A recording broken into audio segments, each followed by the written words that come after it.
ఎదురు చూడని ఇంత హాయిని మరిచిపోదు మనసు.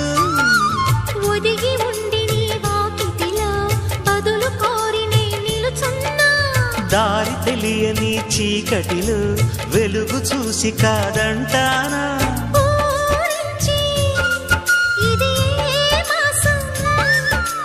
ప్రేమించే ప్రతి గుండెను అందెల సందడి చేసే హేమంతం.